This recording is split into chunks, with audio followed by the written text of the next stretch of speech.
ವಿದ್ಯಾರ್ಥಿಗಳೇ, ಇಂದಿನ ಈ ವಿಡಿಯೋ ತರಗತಿಯಲ್ಲಿ ಆಧುನಿಕ ಕನ್ನಡ ಸಾಹಿತ್ಯ ನಾಟಕ ಈ ಪತ್ರಿಕೆಯ ಘಟಕ 2 ಆಧುನಿಕ ಕನ್ನಡ ನಾಟಕ ವಿಕಾಸದ ಘಟ್ಟಗಳು ಈ ಭಾಗವನ್ನ ಇಂದು ತಿಳಿಯೋಣ. ಮೊದಲು ಆಧುನಿಕ ಕನ್ನಡ ನಾಟಕ ವಿಕಾಸದ ಘಟ್ಟಗಳಲ್ಲಿ ನವೋದಯ ನಾಟಕಗಳ ಬೆಳವಣಿಗೆಯನ್ನು ಕುರಿತು ತಿಳಿಯೋಣ. ನವೋದಯ ನಾಟಕಗಳನ್ನ ನಾವು ಚರ್ಚೆ ಮಾಡೋದಕ್ಕೂ ಪೂರ್ವದಲ್ಲಿ ಕನ್ನಡ ನವೋದಯದ ಒಂದು ಹಿನ್ನೆಲೆಯನ್ನ ಸ್ಥೂಲವಾಗಿ ನಾವು ಮೊದಲು ತಿಳಿಯೋಣ. ಮೈಸೂರು ಪ್ರದೇಶ ಕನ್ನಡ ಅರಸರಾಗಿರ್ತಕ್ಕಂಥ ಮೈಸೂರು ಅರಸರ ಆಳ್ವಿಕೆಗೆ ಒಳಪಟ್ಟಿದ್ದು, ಬ್ರಿಟಿಷ್ ಆಡಳಿತಕ್ಕೊಳಪಟ್ಟಿದ್ದ ಮರಾಠಿ ಪ್ರದೇಶವಾಗಿದ್ದ ಉತ್ತರ ಕರ್ನಾಟಕ ಸಂಪೂರ್ಣ ನಿಸ್ತೇಜವಾಗಿತ್ತು. ಆ ಭಾಗದ ಜನರು ತಮ್ಮ ಸಂಸ್ಕೃತಿ, ಸಾಹಿತ್ಯ, ಕಲೆ ಮೊದಲಾದವುಗಳನ್ನ ನಿರ್ಲಕ್ಷಿಸಿ ಮರಾಠಿ ಪ್ರಭಾವಕ್ಕೊಳಗಾದಂಥ ಒಂದು ಕಾಲ. ಹುಯಿಲುಗೋಳ್ನ ಭುಜಂಗರಾಯರು, ಡೆಪ್ಟಿ ಚನ್ನಬಸಪ್ಪ, ರೊದ್ದ ಶ್ರೀನಿವಾಸ ರಾಯರು ಈ ಮೊದಲಾದ ಶಿಕ್ಷಣ ಸಂಸ್ಥೆ ಅಥವಾ ಶೈಕ್ಷಣಿಕವಾಗಿ ಆಡಳಿತಗಾರರಾಗಿದ್ದಂತಹ ಇವರು ಮರಾಠಿ ಒಂದು ಜಾಗದಲ್ಲಿ ಕನ್ನಡ ಬಳಕೆ ಮಾಡುವ ಒಂದು ಪ್ರೋತ್ಸಾಹವನ್ನ ಮಾಡ್ತಾರೆ. ಜೊತೆಗೆ ಶಿಶುನಾಳ್ ಶರೀಫ್, ಗಂಗಾಧರ್, ಮಡಿವಾಳೇಶ್ವರ, ಚರ್ಮುರಿ, ಬಾಲಲೀಲಾ, ಮಹಾಂತ ಯೋಗಿ ಈ ಮೊದಲಾದ ಅನುಭಾವಿಗಳು ಕನ್ನಡಿಗರಲ್ಲಿ ಒಂದು ಆತ್ಮ ಶಕ್ತಿಯನ್ನು ಪ್ರಚೋದನೆ ಮಾಡ್ತಾ ಇದ್ದ ಒಂದು ಸಂದರ್ಭ. ಜೊತೆಗೆ ಶಾಂತ ಕವಿಗಳು ಕೆರೂರು ವಾಸುದೇವಾಚಾರ್ಯ, ಗಳಗನಾಥರು, ಬಿ ವೆಂಕಟಾಚಾರ್ಯ, ಮುದುವೀಡು ಕೃಷ್ಣರಾಯರು ಮೊದಲಾದ ಲೇಖಕರು ನಾಟಕ, ಕಾವ್ಯ, ಕಾದಂಬರಿ, ಅನುವಾದ, ಉಪನ್ಯಾಸ ಮತ್ತು ಪತ್ರಿಕಾ ವ್ಯವಸಾಯ ಮೊದಲಾದ ಚಟುವಟಿಕೆಗಳ ಮೂಲಕ ಕನ್ನಡಿಗರಲ್ಲಿ ಭಾಷೆ, ಸಾಹಿತ್ಯ, ಸಂಸ್ಕೃತಿ ಕುರಿತು ಹೆಮ್ಮೆ ಮೂಡುವ ಹಾಗೆ ಅವರು ಪ್ರೇರೇಪಣೆಯನ್ನ ಮಾಡ್ತಾರೆ.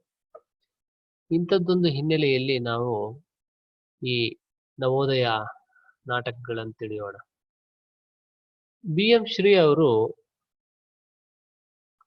ಯಾವಾಗ ಸಾಹಿತ್ಯ ಕ್ಷೇತ್ರಕ್ಕೆ ಪ್ರವೇಶ ಮಾಡಿದ್ರು ಆಗ ಕನ್ನಡದ ಪುನರುಜ್ಜೀವನದ ಕಾರ್ಯ ಆರಂಭ ಆದಂತಹ ಒಂದು ಪ್ರಮುಖ ಘಟ್ಟ ಅದು.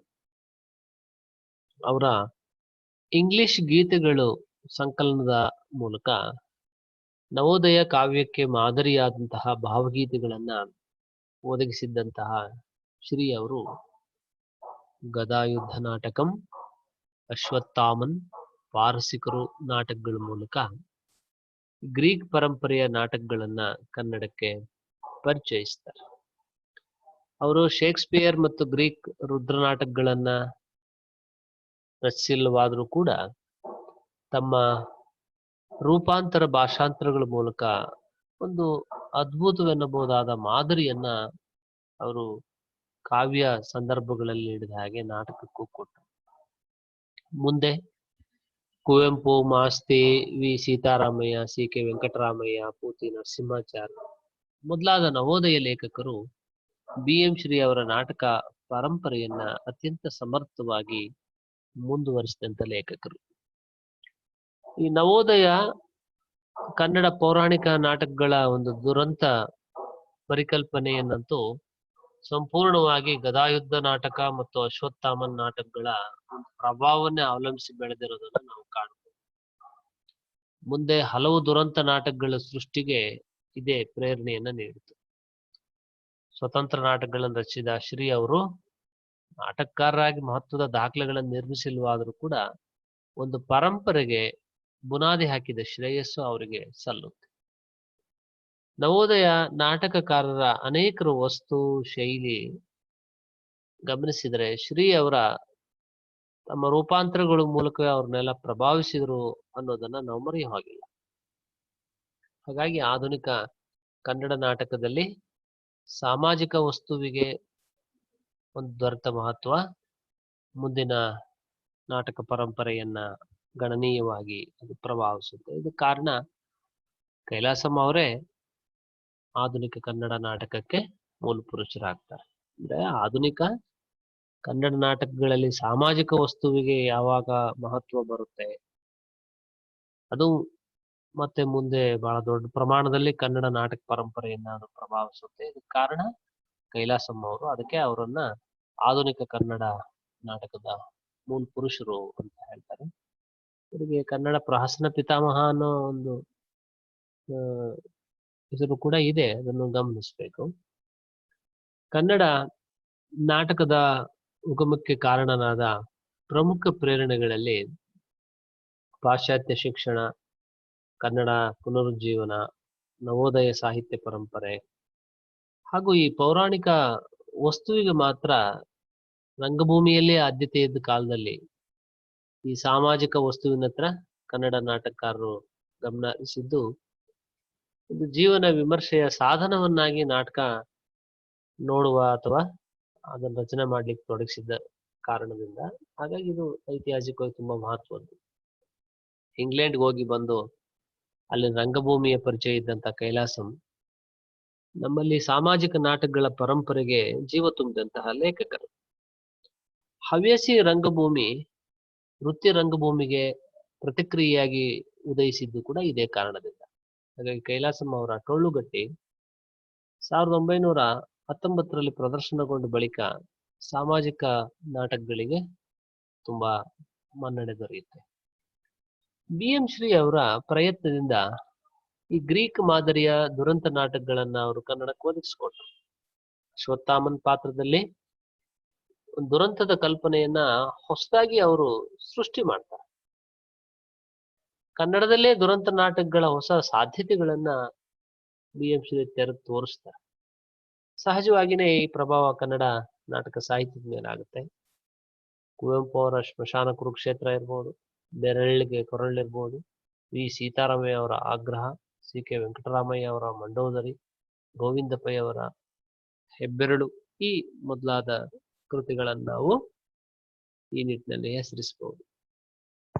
ಟೊಳ್ಳುಗಟ್ಟಿ ನಾಟಕ ಸೇರಿದಂತೆ ಹಲವು ನಾಟಕಗಳ ವಸ್ತು ಬಾಳಿನಲ್ಲಿ ಟೊಳ್ಳು ಯಾವುದು, ಗಟ್ಟಿ ಯಾವುದು ಎನ್ನುವುದನ್ನು ಕುರಿತೇ ಆಗಿದೆ. ತನ್ನ ಸ್ವಭಾವದ ಅರಿವಿದ್ದು ಇತರರ ಕಣ್ಣಿಗೆ ಮಂಕು ಬೂದಿ ಎರಚಲು ಪ್ರಯತ್ನಿಸುವ ಟೊಳ್ಳುತನ ಮತ್ತು ತನ್ನ ಸ್ವಭಾವದ ಅರಿವಿಲ್ಲದೆ ತನಗೆ ಇಲ್ಲದೆ ಇರೋ ಬಲವನ್ನ ಪ್ರದರ್ಶನ ಮಾಡಿ ಇತರರ ಮೆಚ್ಚುಗೆಯನ್ನ ಗಳಿಸಬೇಕು ಅಂತ ಹೆಣಗ್ತಾ ಇರುವ ಟೊಳ್ಳುತನ, ಈ ಎರಡನ್ನೂ ಕೂಡ ಅವರು ಚಿತ್ರಿಸ್ತಾರೆ. ಅಂದ್ರೆ ಒಂದು ತನ್ನ ಸ್ವಭಾವದ ಅರಿವಿದ್ದು ಇತರರ ಕಣ್ಣಿಗೆ ಮಂಕು ಬೂದಿಯನ್ನ ಎರಚಲಿಕ್ಕೆ ನಡೆಸೋ ಪ್ರಯತ್ನ, ಆ ಟೊಳ್ಳುತನ. ಇನ್ನೊಂದು ತನಗೆ ಇಲ್ಲದೆ ಇರೋ ಬಲನ ಇದೆ ಅಂತ ಪ್ರದರ್ಶನ ಮಾಡಿ ಮೆಚ್ಚುಗೆ ಪಡೆಯ ಅಂತದ್ದು, ಅದು ಕೂಡ ಟೊಳ್ಳುತನ. ಈ ಎರಡು ಟೊಳ್ಳುತನವನ್ನ ಕೈಲಾಸಂ ಅವರು ಚಿತ್ರಿಸ್ತಾರೆ.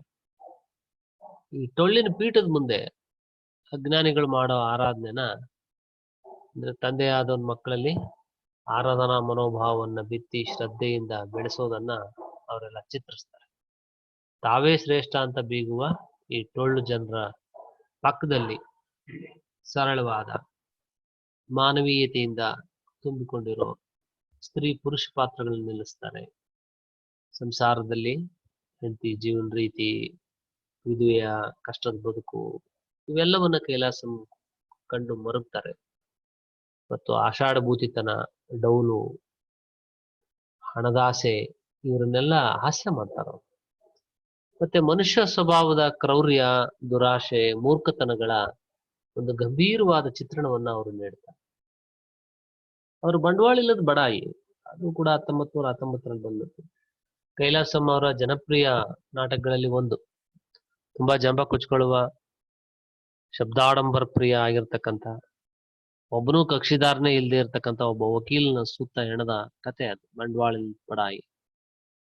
ಹೋಮ್ ರೂಲ್, ಹೆಂಡತಿಗೆ ಹೆದರೋ ಗಂಡನ ಸುತ್ತ ಹೆಣದ ಕತೆ ಅದು.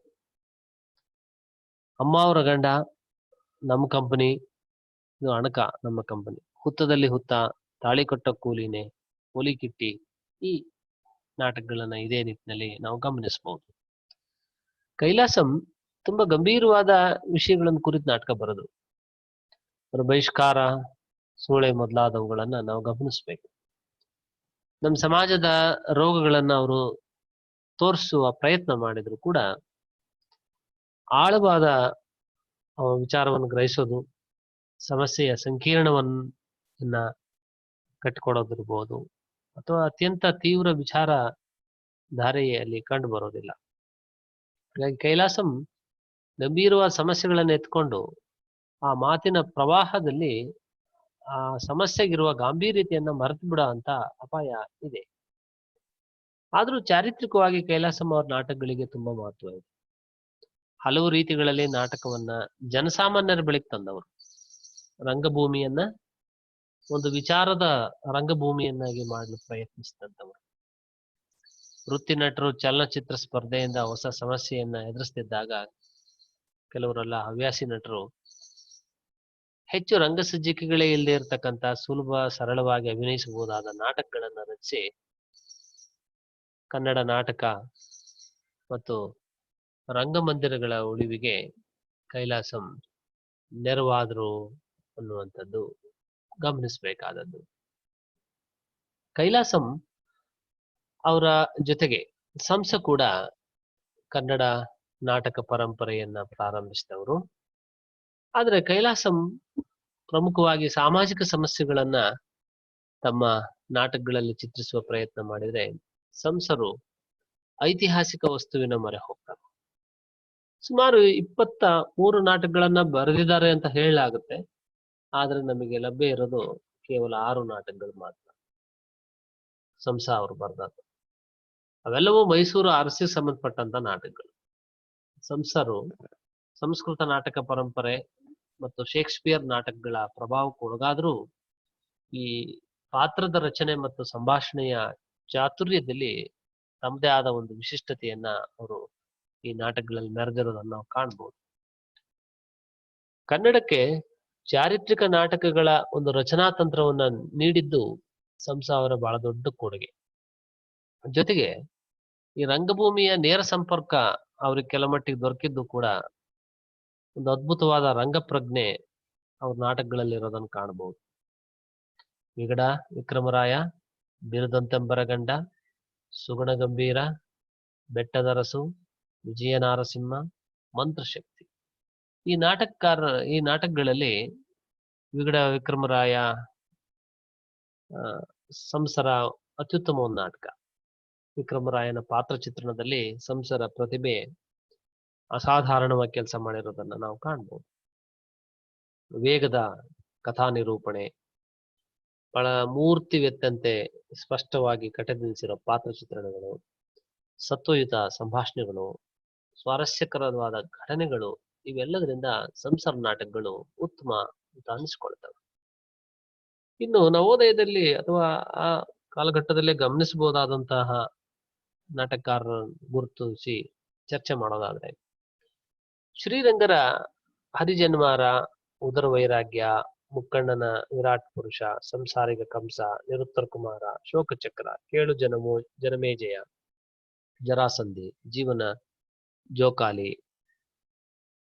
ಸಂಧ್ಯಾಕಾಲ, ಕತ್ತಲೆ ಬೆಳಕು, ಯಮನ ಸೋಲು ಮುಂತಾದ 46 ಪೂರ್ಣಾವಧಿ ನಾಟಕಗಳನ್ನ 65 ಏಕಾಂಕಗಳನ್ನ ಇವರು ರಚನೆ ಮಾಡಿದ್ದಾರೆ.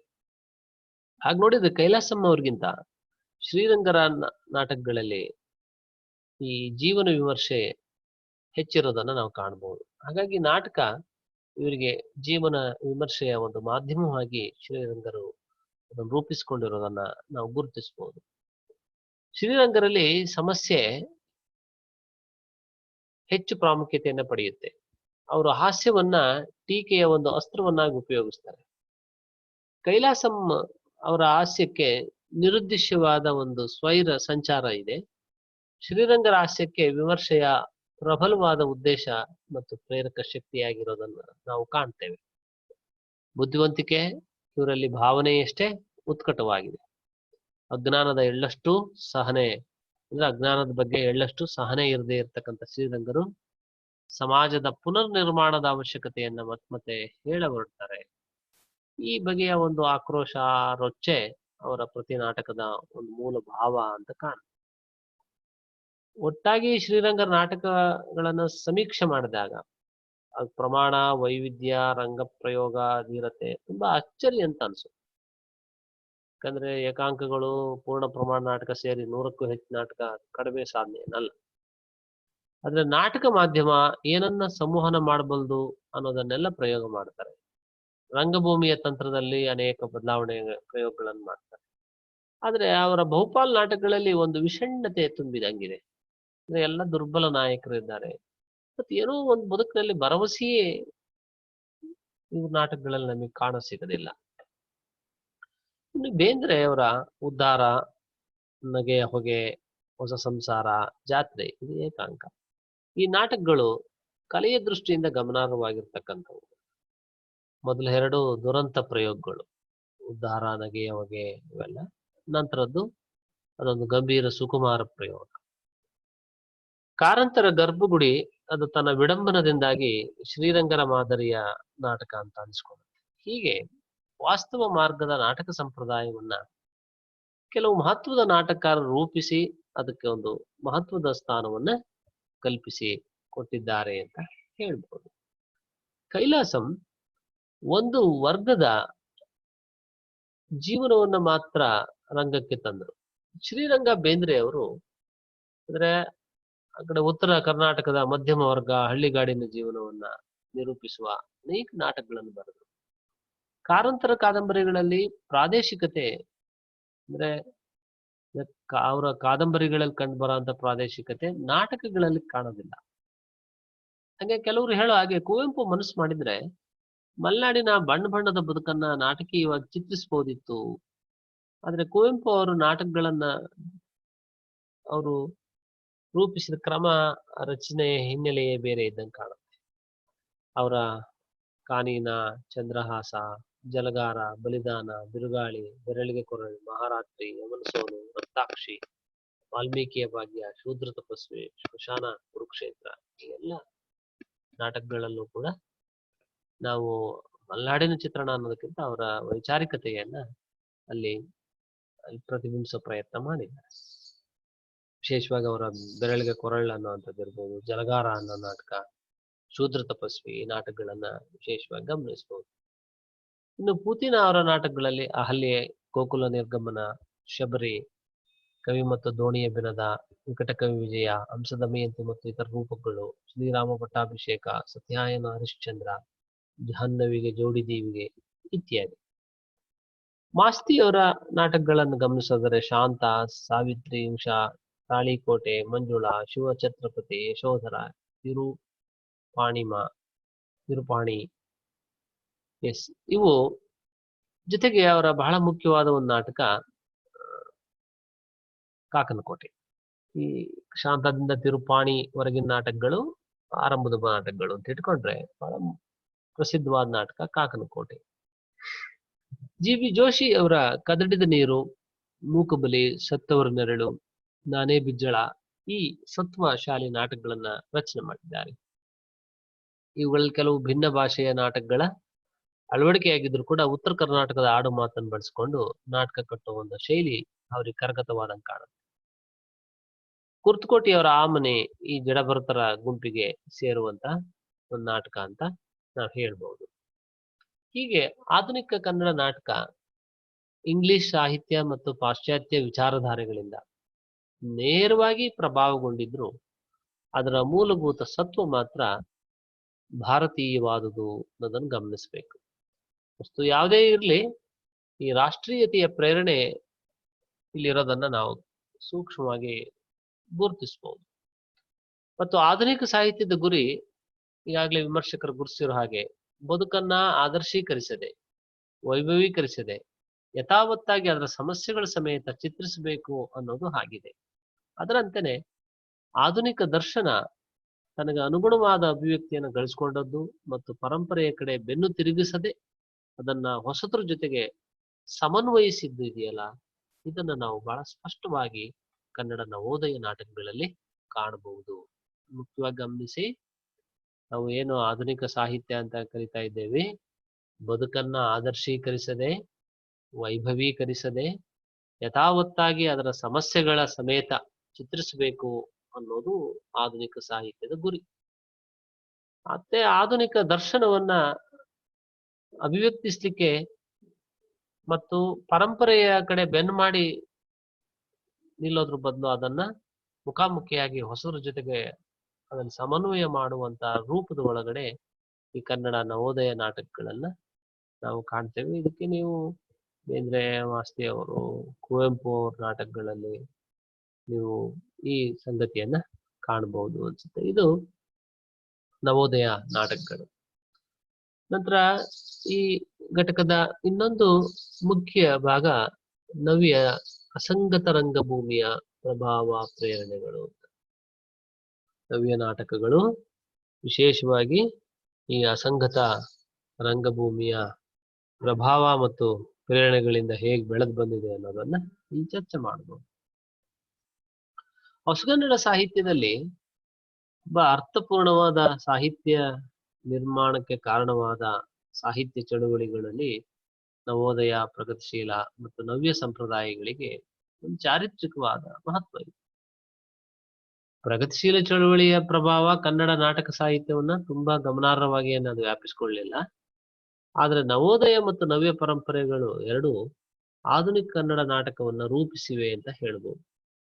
ಈಗಾಗಲೇ ಚರ್ಚೆ ಮಾಡಿರೋ ಹಾಗೆ ನವೋದಯದಲ್ಲಿ ಸಂಸ, ಕೈಲಾಸಂ, ಶ್ರೀರಂಗರಂತ ಪ್ರತಿಭಾವಂತರನ್ನು ಬಿಟ್ರೆ ಉಳಿದವರು ಹೆಚ್ಚಿನ ಸಂಖ್ಯೆಗಳಲ್ಲಿ ನಾಟಕ ಬರೆದಿದ್ರು ಕೂಡ ನಾಟಕ ಮಾಧ್ಯಮವನ್ನ ಬಹಳ ಗಂಭೀರವಾಗಿ ಪರಿಗಣಿಸಿದವರು ಬಹಳ ಕಡಿಮೆ. ನಾಟಕವನ್ನ ತಮ್ಮ ಪ್ರಧಾನ ಅಭಿವ್ಯಕ್ತಿಯ ಮಾಧ್ಯಮವನ್ನಾಗಿ ಸ್ವೀಕರಿಸಲಿಲ್ಲ. ಯಾಕಂದ್ರೆ ನವೋದಯದವರು ಬಹುತೇಕ ಎಲ್ಲ ಮಹತ್ವದ ಲೇಖಕರು ಆರಂಭದ ಎಲ್ಲ ಸಾಹಿತ್ಯ ಪ್ರಕಾರಗಳಲ್ಲೂ ಅವರು ರಚನೆ ಮಾಡಿದ್ದಾರೆ. ಒಬ್ರು ಕಾದಂಬರಿಕಾರರಾಗಿ ಅಥವಾ ಒಬ್ರು ಕವಿಯಾಗಿ ಹೀಗೆ ತಮ್ಮನ್ನು ಗುರುತಿಸಿಕೊಂಡ್ರೆ ಹೊರತು ನಾಟಕವನ್ನೇ ಪ್ರಧಾನ ಮಾಧ್ಯಮವನ್ನಾಗಿ ಸ್ವೀಕರಿಸಿ ನಿರ್ಮಾಣ ಮಾಡಿದವರು ಕಡಿಮೆ. ಕೆಲವೊಂದು ಅಪವಾದಗಳನ್ನು ಬಿಟ್ರೆ ನವೋದಯ ನಾಟಕಕಾರರಲ್ಲಿ ಹಲವರಿಗೆ ನಾಟಕ ಪ್ರದರ್ಶನ ಕಲೆ ಎಂಬುದರ ಮಹತ್ವದ ವಿಚಾರ ಆಗಿರ್ಲಿಲ್ಲ ಅವ್ರಿಗೆ. ಯಾಕಂದ್ರೆ ಸ್ವತಃ ಕುವೆಂಪು ಅವರೇ ನಮ್ಮ ನಾಟಕಗಳಲ್ಲಿ ಬರೆಯುವಾಗ ಮುನ್ನುಡಿಯಲ್ಲಿ ಬರೀತಾರೆ, ಇವನ್ನೆಲ್ಲ ನೀವು ರಂಗದ ಮೇಲೆ ಪ್ರಯೋಗ ಮಾಡಬೇಕು, ನಾವು ಮಾಡ್ಬಿಡ್ತೀವಿ ಅನ್ನೋ ಅಪೇಕ್ಷೆ ಆಸೆ ಇಟ್ಕೊಂಡು ಇವುಗಳನ್ನೆಲ್ಲ ನೋಡ್ಬೇಡಿ. ನೀವು ಇವನ್ನೆಲ್ಲ ನಿಮ್ಮ ಮನೋರಂಗ ಮಂದಿರದಲ್ಲಿ ನೀವು ಕಲ್ಪಿಸ್ಕೊಂಡು ಹೋಗ್ಬೋದಾದವುಗಳೇ ಹೊರತು ಇವೆಲ್ಲ ರಂಗ ಪ್ರದರ್ಶನಕ್ಕೆ ಯೋಗ್ಯ ಅಲ್ಲ ಅನ್ನೋ ರೀತಿಯಲ್ಲಿ ಬರೀತಾರೆ. ಆದ್ರೆ ಮುಂದ್ ಸಮರ್ಥ ನಿರ್ದೇಶಕರುಗಳು ಈ ಅವರ 14 ನಾಟಕಗಳನ್ನು ಕೂಡ ರಂಗದ ಮೇಲೆ ಪ್ರಯೋಗ ಮಾಡಿ ಕುವೆಂಪು ನಾಟಕ ಚಕ್ರ ಅನ್ನೋ ಒಂದು ರೀತಿ ಪ್ರದರ್ಶನಗಳನ್ನೆಲ್ಲ ಮಾಡಿದ್ದು ಈಗ ಇತಿಹಾಸ. ಅಂದ್ರೆ ಅವರಿಗೆಲ್ಲ ಈ ಪ್ರದರ್ಶನದ ಕಲೆ ಇದು ಜನರಿಗೆ ತಲುಪಿಸ್ಬೋದು ಅನ್ನೋದು ಮಹತ್ವದ ವಿಚಾರ ಆಗಿರ್ಲಿಲ್ಲ ಅವ್ರಿಗೆ. ಮತ್ತೆ ಅವ್ರಿಗೆ ರಂಗಪ್ರಜ್ಞೆಯ ಕೊರತೆಯಿಂದ ರಂಗಭೂಮಿ ಪರಂಪರೆಯನ್ನ ಬೆಳೆಸ್ಲಿಕ್ಕಾಗ್ಲಿಲ್ಲ. ಕೈಲಾಸಂ, ಶ್ರೀರಂಗರ ಕಾಲದ ರಂಗಭೂಮಿ ಚಳವಳಿಗೆ ಒಂದು ಅರ್ಥಪೂರ್ಣವಾದ ಹಿನ್ನೆಲೆಯನ್ನು ಒದಗಿಸಿದ ನಾಟಕಕಾರರು ಅನ್ನೋದನ್ನು ನಾವು ಗಮನಿಸ್ಬೇಕು. ಅಂದ್ರೆ ಆಧುನಿಕ ನಾಟಕ ಅಂದ ತಕ್ಷಣವೇ ನಾವು ಮುಖ್ಯವಾಗಿ ನೆನಪಿಸ್ಕೊಳ್ಳೋದು ಕೈಲಾಸಂ ಮತ್ತು ಶ್ರೀರಂಗ. ಇವರು ರಂಗಭೂಮಿಯ ಚಳುವಳಿಗೆ ಒಂದು ಅರ್ಥಪೂರ್ಣವಾದ ಹಿನ್ನೆಲೆಯನ್ನ ಒದಗಿಸಿಕೊಟ್ಟಂತ ನಾಟಕಕಾರ. ಈ ಹಿನ್ನೆಲೆಯಲ್ಲಿ ನಾವು 60-70ರ ದಶಕದಲ್ಲಿ ಕನ್ನಡ ರಂಗಭೂಮಿ ಚಟುವಟಿಕೆಗೆ ಒಂದು ಹೊಸ ಚೈತನ್ಯವನ್ನ, ಉತ್ಕರ್ಷವನ್ನು ಉಂಟು ಮಾಡುವಲ್ಲಿ ನವ್ಯ ನಾಟಕಕಾರರು ಕಾರಣೀಭೂತರಾಗ್ತಾರೆ. ಈ ಕಾಲದಲ್ಲೇ ಪ್ರತಿಭಾವಂತ ನಿರ್ದೇಶಕರು ಕೂಡ ಹವ್ಯಾಸಿ ರಂಗಭೂಮಿ ಮೂಲಕ ಬೆಳಕಿ ಬಂದವರು. ನವೋದಯ ನಾಟಕಕಾರಿಗೆ ಹೋಲಿಸಿದ್ರೆ ನವ್ಯ ನಾಟಕಕಾರರು ಬದುಕಿಗೆ ಅತಿ ಹೆಚ್ಚು ವ್ಯಕ್ತಿನಿಷ್ಠವಾಗಿ ಸಂವೇದಿಸ್ತಾರೆ. ನವೋದಯದವ್ರಿಗೆ ಹೋಲಿಸಿದ್ರೆ ನವ್ಯದವರು ಬದುಕಿಗೆ ಹೆಚ್ಚು ವ್ಯಕ್ತಿನಿಷ್ಠವಾಗಿ ಸಂವೇದಿಸಿರೋದನ್ನ ನಾವು ಕಾಣ್ತೇವೆ. ಆದ್ರೆ ರಂಗಭೂಮಿ ಸಾಮಾಜಿಕ ಜವಾಬ್ದಾರಿಯನ್ನ ಅವರು ನಿರಾಕರಿಸಿದ್ರು ಅಂತ ಅಲ್ಲ, ಆದ್ರೆ ಸಂಕೇತಗಳ ಮೂಲಕ ತಮ್ಮ ಅನಿಸಿಕೆಗಳಿಗೆ ಒಂದು ರೂಪ ಕೊಡ್ಲಿಕ್ಕೆ ಅವಣಿಸ್ತಾ ಇದ್ದಂತ ಈ ನವ್ಯ ನಾಟಕಕಾರರು ಈ ಬದುಕಿನ ಸಮಸ್ಯೆಗಳಿಗೆ ಸುಲಭವಾದಂತಹ ಪರಿಹಾರಗಳನ್ನು ಕಂಡುಕೊಳ್ಳೋದಕ್ಕಿಂತ ಅವುಗಳ ಮೂಲಕ ಒಂದು ಹೊಸ ಅರಿವನ್ನು ಉಂಟು ಮಾಡ್ಲಿಕ್ಕೆ ಪ್ರಯತ್ನ ಮಾಡ್ತಾ ಇದ್ರು. ಅಂದ್ರೆ ಯಾವುದೋ ಒಂದು ಸಮಸ್ಯೆ ಇದೆ, ಅದಕ್ಕಿಂತದೊಂದು ಪರಿಹಾರ ಅನ್ನೋದ್ರ ಬದಲು ಆ ಸಮಸ್ಯೆಗಳ ಮೂಲಕವೇ ಒಂದು ಹೊಸ ಅರಿವನ್ನ ಉಂಟು ಮಾಡ್ಬೇಕು, ಹೊಸದೊಂದು ತಿಳುವಳಿಕೆ ನಮ್ಮಲ್ಲಿ ಬರೋ ಹಾಗೆ ಪ್ರಯತ್ನಿಸ್ತಾ ಇದ್ದಂಥವ್ರು. ಹಾಗಾಗಿ ಮನುಷ್ಯನ ಅಸ್ತಿತ್ವವನ್ನು ಕುರಿತಂತ ಈ ಬಗೆಯ ಶೋಧನದಿಂದ ಉಂಟಾಗುವ ಅರಿವು ಬದುಕನ್ನು ಬಹಳ ಮುಕ್ತವಾಗಿ ಸ್ವತಂತ್ರವಾಗಿ ಎದುರಿಸಲಿಕ್ಕೆ ನೆರವಾದಂಥದ್ದು. ಈ ನಾಟಕಗಳ ತಾತ್ವಿಕ ನೆಲೆಯನ್ನ ಒದಗಿಸಿರೋದು ಮುಖ್ಯವಾಗಿ ನವ್ಯ ನಾಟಕಗಳ ತಾತ್ವಿಕ ಹಿನ್ನೆಲೆಯನ್ನ ನಾವು Albert Camus, Sartre, Beckett, Ionesco, Pinter, Genet, Brecht ಈ ಮುಂತಾದ ಪಾಶ್ಚಾತ್ಯ ನಾಟಕಕಾರರಲ್ಲಿ ನಾವು ಗುರುತಿಸಬಹುದು. ಇದಲ್ಲದೆ ಇಬ್ಸೆನ್, ಸ್ಪ್ರಿಡ್ಬರ್ಗ್, ಚಕಾವ್, ಪಿರಾಂಡೆಲೋ, ಲೋರ್ಕಾರ್ ಮುಂತಾದವರ ಪ್ರಭಾವವನ್ನು ಗುರುತಿಸ್ಲಿಕ್ಕೆ ಸಾಧ್ಯತೆ ಇದೆ. ಮತ್ತೆ ಅಸಂಗತ ರಂಗಭೂಮಿ ಮತ್ತು ಎಪಿಕ್ ರಂಗಭೂಮಿಗಳು ಇವು ಕನ್ನಡ ನವ್ಯ ನಾಟಕವನ್ನ ಪ್ರಭಾವಿಸಿವೆ ಅಂತ ಹೇಳ್ಬೋದು. ಏನಿದು ಪಾಶ್ಚಾತ್ಯರಲ್ಲಿ ಬಂದಂತ ಒಂದು ಅಸಂಗತ ರಂಗಭೂಮಿ ಏನು ಮೊದಲು ತಿಳಿಯೋಣ. ಈ ಯಂತ್ರ ನಾಗರಿಕತೆ ಮತ್ತು ವೈಜ್ಞಾನಿಕ ಪ್ರಗತಿಯಿಂದಾಗಿ ಮನುಷ್ಯ ನಿರ್ಮಾಣ ಮಾಡಿಕೊಂಡಂತ ಒಂದು ಹೊಸದೊಂದು ಪ್ರಪಂಚ ಇದೆಯಲ್ಲ, ಅದು ಮನುಷ್ಯನ ವ್ಯಕ್ತಿತ್ವವನ್ನ ಆಮೂಲಾಗ್ರವಾಗಿ ಅದು ಬದಲಾವಣೆ ಮಾಡ್ತದೆ. ಅಂದ್ರೆ 19ನೇ ಶತಮಾನದ ಹೊತ್ತಿಗೆ ಇಡೀ ಜಗತ್ತಿನ ಒಂದು ಚೈತನ್ಯಕ್ಕೆ ಮೂಲ ಅಂತ ಭಾವಿಸಿ ಕೇಂದ್ರ ಸ್ಥಾನದಲ್ಲಿ ಇದ್ದ ಮತ್ತು ಮನುಷ್ಯನ ಬದುಕಿಗೆ ಒಂದು ಅರ್ಥವನ್ನ ಉದ್ದೇಶವನ್ನ ತಂದು ಕೊಡ್ತಾ ಇದ್ದಂತಹ ತಂದುಕೊಟ್ಟವರು ದೇವರು ಅಂತ ಭಾವಿಸಲಾಗಿದೆ. ಅಂದ್ರೆ 19ನೇ ಶತಮಾನದವರೆಗೂ ಕೂಡ ಇಡೀ ಜಗತ್ತಿನ ಈ ಎಲ್ಲ ಸೃಷ್ಟಿ ಚೈತನ್ಯದ ಮೂಲ ಯಾರು? ದೇವರು.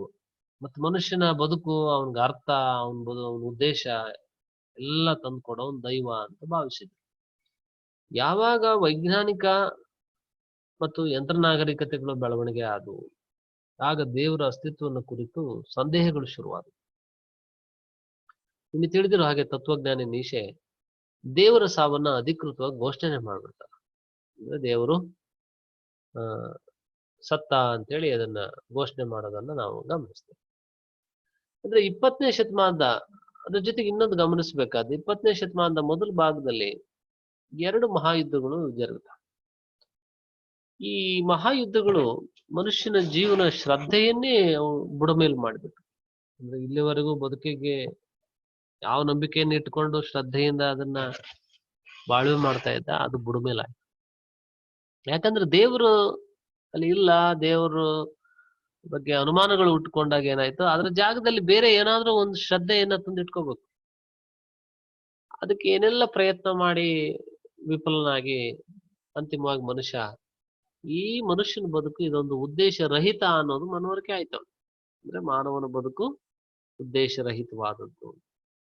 ಅದ್ರ ಜೊತೆಗೆ ಸಾವು, ಮುಪ್ಪು, ಆಕಸ್ಮಿಕಗಳು ಹಿನ್ನೆಲೆಯಲ್ಲಿ ಈ ದೇವರು ಇಲ್ಲದೆ ಇರತಕ್ಕಂತ ಈ ಜಗತ್ತು ನಿರರ್ಥಕ ಮತ್ತು ಉದ್ದೇಶ ರಹಿತವಾದದ್ದು ಅಂತ ಅನ್ನಿಸ್ಲಿಕ್ಕೆ ಶುರುವಾಯಿತು. ಇಂಥದ್ದೊಂದು ಹೊಸ ಅರಿವಿನಿಂದ ಮನುಷ್ಯ ಬದುಕನ್ನ ಎದುರಿಸ್ಲಿಕ್ಕೆ ಹೊರಟಾಗ ಅವನೊಳಗಡೆ ಉಂಟಾದಂತ ತಳಮಳಗಳು, ಹೋರಾಟಗಳು, ಏಕತಾನಗಳು ಇವೆಲ್ಲವನ್ನು ಅಸಂಗತ ನಾಟಕಗಳು ಶೋಧ ಮಾಡ್ತವೆ.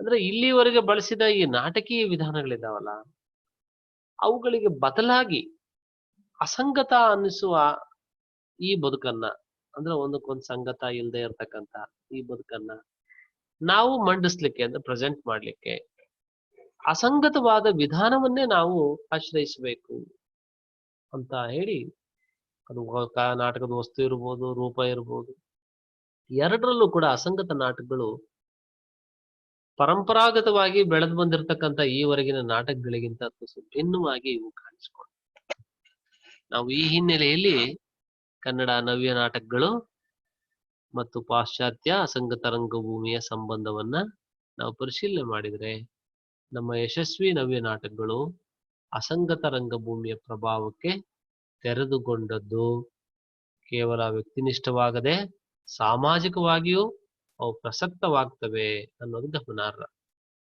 ಅಂದ್ರೆ ಈ ಪಾಶ್ಚಾತ್ಯ ಅಸಂಗತ ನಾಟಕಗಳನ್ನ ಕೇವಲ ಅನುಕರಿಸಿದ ಕೆಲವು ಕೃತಿಗಳಿಗೆ ರಂಗಭೂಮಿಯಲ್ಲಿ ಏನು ವಿಶೇಷ ಮನ್ನಣೆ ಸಿಗ್ಲಿಲ್ಲ.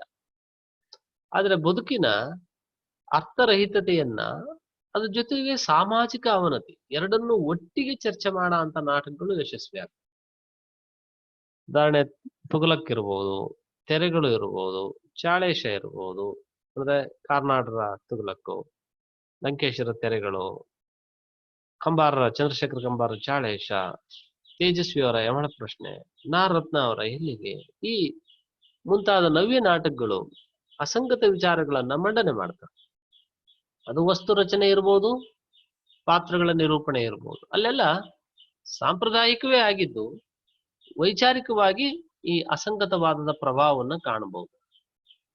ಈ ಅಸಂಗತವಾದದ ಹಾಗೆ ಅಸ್ತಿತ್ವವಾದ ಕೂಡ ನವ್ಯ ನಾಟಕದ ಒಂದು ತಾತ್ವಿಕತೆಯನ್ನ ರೂಪಿಸಿದೆ ಅನ್ನೋದನ್ನ ನಾವಿಲ್ಲಿ ಗಮನಿಸ್ಬೇಕು. ಅಂದ್ರೆ ಅಸಂಗತವಾದ ಹಾಗೆ ಅಸ್ತಿತ್ವವಾದ ಕೂಡ ಈ ನವ್ಯ ನಾಟಕದ ತಾತ್ವಿಕತೆಯನ್ನ ರೂಪಿಸಿವೆ. ಗಿರೀಶ್ ಕಾರ್ನಾಡರ ಯಯಾತಿಯ ತಾತ್ವಿಕತೆ ಇದೆಯಲ್ಲ, ಅದನ್ನು ನಾವು ಪುರುವಿನ ಪಾತ್ರ ಕಲ್ಪನೆಯಲ್ಲಿ ನಾವು ಕಾಣಬಹುದು. ಆತನೊಬ್ಬನೇ ತನ್ನೆಲ್ಲ ಕ್ರಿಯೆಗಳಿಗೆ ನಿಶ್ಚಿತ ಅರ್ಥವನ್ನು ಕಂಡುಕೊಳ್ಳುವಲ್ಲಿ ಯಶಸ್ವಿ ಆಗ್ತಾನೆ. ಯು ಆರ್ ಅನಂತಮೂರ್ತಿ ಅವರ ಆವಾಹನೆ ಇದು ಅಸ್ತಿತ್ವವಾದ ಪ್ರಭಾವಕ್ಕೆ ಒಳಗಾಗಿರೋ ಒಂದು ನಾಟಕ. ಹೀಗೆ ಈ ದೇವತ್ವದ ಕನಸು ಕಾಣೋ ಮನುಷ್ಯನ ದುರಂತವನ್ನ ಚಿತ್ರಿಸುವಂತ ಗಿರೀಶ್ ಕಾರ್ನಾಡರು ತುಘಲಕ್ ಏನಿದೆಯಲ್ಲ ಆ ಕೇಂದ್ರ ಪಾತ್ರ ಕಲ್ಪನೆ ಫ್ರೆಂಚ್ ನಾಟಕಕಾರ ಆಲ್ಬರ್ಟ್ ಕಮೂನ ಕಾಲಿಗುಲವನ್ನ ನೆನಪಿಸದೆ ಆದ್ರೂ ಕೂಡ ಈ ನಾಟಕಕ್ಕೆ ಇರೋಂತ ಸಾಮಾಜಿಕ ರಾಜಕೀಯ ಆಯಾಮಗಳು ಆ ನಾಟಕಕ್ಕಿಲ್ಲ.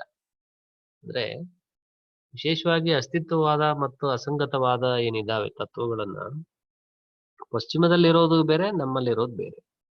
ಅದನ್ನ ತಾತ್ವಿಕವಾಗಿ ಇವರು ಅದನ್ನ ಪ್ರಭಾವಕ್ಕೆ ಒಳಗಾದ್ರೂ ಕೂಡ ಅದನ್ನ ನಮ್ಮ ಸಂದರ್ಭದಲ್ಲಿ ಅವರು ಭಿನ್ನವಾಗಿ ಅದನ್ನ ಕಾಣ್ತಾರೆ. ಹಾಗಾಗಿ ಅಲ್ಲೆಲ್ಲ ವ್ಯಕ್ತಿನಿಷ್ಠ ನೆಲೆಯಲ್ಲಿ ಹೆಚ್ಚಿದ್ರೆ ನಮ್ಮಲ್ಲಿ ಅದ್ರ ಜೊತೆಗೆ ಸಾಮಾಜಿಕ ರಾಜಕೀಯ ಆಯಾಮಗಳು ಸೇರ್ಕೊಂಡು ತುಂಬಾ ವಿಭಿನ್ನ ಮತ್ತು ವಿಶಿಷ್ಟವಾಗಿ ಈ ನಾಟಕಗಳು ರೂಪುಗೊಳ್ತವೆ. ಇತಿಹಾಸ ಮತ್ತು ಸಮಕಾಲೀನವಾದ ಒಂದು ಜಗತ್ತು, ಇವೆರಡನ್ನಕ್ಕೂ ಸಂಕೇತ ಆಗುವಂತಹ ಈ ತುಘಲಕ್ನ ಪಾತ್ರ ಕಾಮುಗೆ ಋಣಿಯಾಗಿದ್ರು ಕೂಡ ಇಲ್ಲಿ ಗಿರೀಶ್ನ ಕಾರ್ನಾಡರ ಸ್ವಂತಿಕೆ ಇರೋದನ್ನ ನಾವು ಕಾಣ್ತೇವೆ. ತುಘಲಕ್ ತನ್ನ ವೈಯಕ್ತಿಕ ನಂಬಿಕೆಗಳನ್ನ, ಕನಸು, ಆದರ್ಶಗಳನ್ನ ತನ್ನ ಪ್ರಜೆಗಳ ಮೇಲೆ ತುಂಬಾ ಒತ್ತಾಯದಿಂದ ಹೆರ್ಲಿಕ್ಕೆ ಹೋಗ್ತಾನ. ಕೊನೆಗೆ ಅವನು ದುರಂತವಾಗಿ ಆಗ್ಬೇಕಾಗುತ್ತೆ. ಆದ್ರೆ ಇಲ್ಲಿ ತನ್ನ ಪರಿಸರದ ಜೊತೆಗೆ ಒಂದು ಸಾರ್ಥಕ ಸಂವಾದವನ್ನ ಕಂಡುಕೊಳ್ಳಲಾರದೆ ಹೋದ ಈತ ಕೊನೆಗೆ ಹಿಂಸೆಯ ಮೂಲಕವೇ ತನ್ನ ಅಸ್ತಿತ್ವವನ್ನ ಖಾತ್ರಿ ಮಾಡ್ಕೊಳ್ಳೋದು ಅನಿವಾರ್ಯ. ಅಂದ್ರೆ ತನ್ನ ಸುತ್ತಮುತ್ತಲೇ ಇರತಕ್ಕಂತ ಸಾಮಾಜಿಕ ರಾಜಕೀಯ ಒಳಗೊಂಡ ಒಂದು ಪರಿಸರ ಇದೆಯಲ್ಲ, ಅದ್ರ ಜೊತೆಗೆ ಅರ್ಥಪೂರ್ಣವಾದ ಸಂವಾದವನ್ನ ಮಾಡ್ಕೊಳಕ್ ಆಗ್ಲಿಲ್ಲ.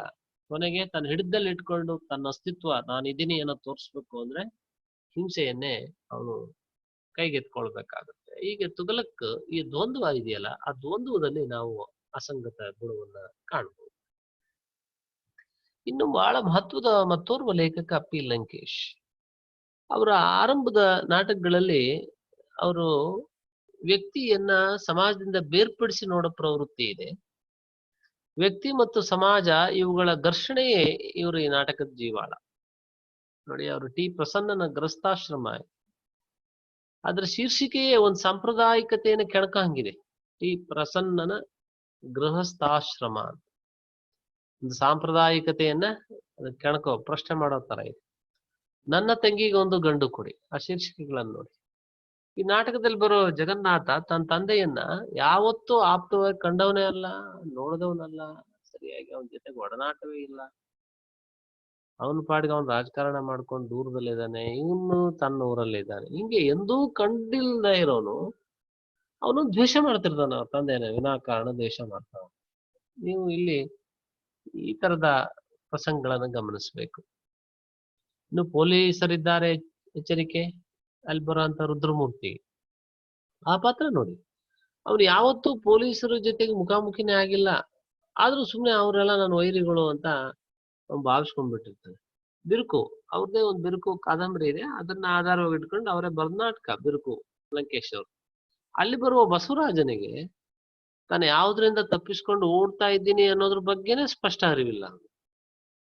ಈ ನಿಟ್ಟಿನಲ್ಲಿ ತೆರೆಗಳು, ಸಿದ್ಧತೆ ನಾಟಕಗಳು ತುಂಬಾ ಗಮನಾರ್ಹವಾದವುಗಳು. ಕ್ರಾಂತಿ ಬಂತು ಕ್ರಾಂತಿ, ಸಂಕ್ರಾಂತಿ, ಇವು ಕೂಡ ವಿಭಿನ್ನ ನಾಟಕಗಳು. ತೇಜಸ್ವಿಯವರ ಯಮಳ ಪ್ರಶ್ನೆ ಬದುಕಿನ ಅಸಂಗತವನ್ನ ಮಂಡಿಸುವಂತ ನಾಟಕ. ಕಂಬಾರರ ನಾರ್ಸಿಸ್, ಚಾಳೇಶ ನಾಟಕಗಳು ಸಾಂಕೇತಿಕ ಅಭಿವ್ಯಕ್ತಿ ಕ್ರಮದಲ್ಲಿ ಅಸಂಗತ ನಾಟಕಗಳನ್ನ ಹೋಲ್ತವೆ. ಹಾಗಾಗಿ ಚಂದ್ರಶೇಖರ್ ಪಾಟೀಲ್ರ ಟಿಂಗರ ಬುಡ್ಡಣ್ಣ, ಕೊಡೆಗಳು, ಅಪ್ಪ, ಗುರುತಿನವರು, ಕುಂಟ ಕುಂಟ ಕುರುವತಿ, ಈ ನಾಟಕಗಳೆಲ್ಲ ಮುಖ್ಯವಾದವು. ಹೀಗೆ ಅಸಂಗತ ಮಾದರಿಯ ನಾಟಕಗಳನ್ನ ಕನ್ನಡಕ್ಕೆ ಮೊದಲು ತಂದವರೇ ನಾರತ್ನ ಅವರ ಎಲ್ಲಿಗೆ ಅನ್ನುವಂಥ ನಾಟಕದ ಮೂಲಕ. ಚದುರಂಗರ ಇಲಿಬೋನು ಕೂಡ ನಾವು ಈ ದೃಷ್ಟಿಯಿಂದ ಗಮನಿಸಬೇಕಾದಂತ ಒಂದು ನಾಟಕ. ವಿದ್ಯಾರ್ಥಿಗಳೇ, ಇನ್ನೊಂದು ಮುಖ್ಯವಾದ ಭಾಗ ಜನಪದ ರಂಗಭೂಮಿಯ ಪುನರ್ ಅನುಸಂಧಾನ ಅಂತ. ಜನಪದ ರಂಗಭೂಮಿಯನ್ನ ಪುನಃ ಮತ್ತೊಮ್ಮೆ ನಮ್ಮ ಕನ್ನಡ ನಾಟಕಕಾರರು ಅನುಸಂಧಾನ ಮಾಡಿದ ಕಾಲಘಟ್ಟ, ಅದರ ಬಗೆ, ಸ್ವರೂಪ ಹೇಗೆ. ಆಧುನಿಕ ಕನ್ನಡ ನಾಟಕ ಪರಂಪರೆಯಲ್ಲಿ ಈ ವಾಸ್ತವವಾದಿ ನಾಟಕಗಳು ಮತ್ತು ಅಸಂಗತ ಮಾದರಿಯ ನಾಟಕಗಳಿಂದ ಕನ್ನಡ ರಂಗಭೂಮಿಯಲ್ಲಿ ಈ ಬೌದ್ಧಿಕತೆಗೆ ಬಹಳ ದೊಡ್ಡ ಮಹತ್ವ ಸಿಕ್ಕು ಪ್ರೇಕ್ಷಕರು ಒಂದು ರೀತಿ ಎಲ್ಲೋ ಆನಂದಮಯವಾಗಿ ನಾಟಕವನ್ನ ನೋಡೋದ್ರಿಂದ ವಂಚನೆ ಆಗ್ಬೇಕಾಯ್ತು. ಅಂತ ಸಂದರ್ಭದಲ್ಲಿ ಜಾನಪದ ಅನ್ನುವಂಥದ್ರ ಸ್ಪರ್ಶ ಶುರುವಾಗುತ್ತೆ. ಒಂದು ರೀತಿ ಹಳತು ಹೊಸತರ ಕಸಿಯಿಂದ ಹುಟ್ಟಿದಂತಹ ಆಧುನಿಕ ಜನಪದ ನಾಟಕಗಳು ಸಂದಿಗ್ಧ ಸ್ಥಿತಿಯಲ್ಲಿದ್ದಂತಹ ಕನ್ನಡ ರಂಗಭೂಮಿಗೆ ಒಂದು ಉತ್ಕರ್ಷವನ್ನ ತಂದುಕೊಟ್ಟ ನಾಟಕಗಳು. ಇದು ಬಹಳ ಮುಖ್ಯವಾಗಿ ಗಮನಿಸಬೇಕು. ಅಂದ್ರೆ ಒಂದು ರೀತಿ ಹಳತು ಹೊಸದರ ಕಸಿಯಿಂದ ಹುಟ್ಕೊಂಡ ಈ ಆಧುನಿಕ ಜನಪದ ನಾಟಕಗಳು ಸಂದಿಗ್ಧ ಸ್ಥಿತಿಯಲ್ಲಿದ್ದ ಕನ್ನಡ ರಂಗಭೂಮಿಗೆ ಒಂದು ಉತ್ಕರ್ಷ ತಂದುಕೊಟ್ಟಂತ ನಾಟಕ. ಕನ್ನಡ ರಂಗಭೂಮಿಯಲ್ಲಿ ಅಭಿಜಾತ ಮತ್ತು ಜಾನಪದ ಪರಂಪರೆಗಳ ಒಂದು ಸಮ್ಮಿಶ್ರ ಪ್ರಯೋಗದ ಹಿನ್ನೆಲೆ ಸಾಕಷ್ಟಿದೆ ನಮ್ಮಲ್ಲಿ. ಅದು ವೃತ್ತಿ ರಂಗಭೂಮಿಯ ಸಂಗೀತ ಮತ್ತು ಹಾಸ್ಯದ ನಿರೂಪಣೆಯಲ್ಲಿ ಜಾನಪದ ಪ್ರಭಾವ ಕಾಣ್ತೇವೆ. ಶಾಂತ ಕವಿಗಳ ನಾಟಕಗಳಂತೂ ಬಯಲಾಟಗಳ ತರ ಇವೆ ಅನ್ನೋದನ್ನು ನಾವು ಇಲ್ಲಿ ನೆನ್ಪು ಮಾಡ್ಕೊಳ್ಳೋಣ.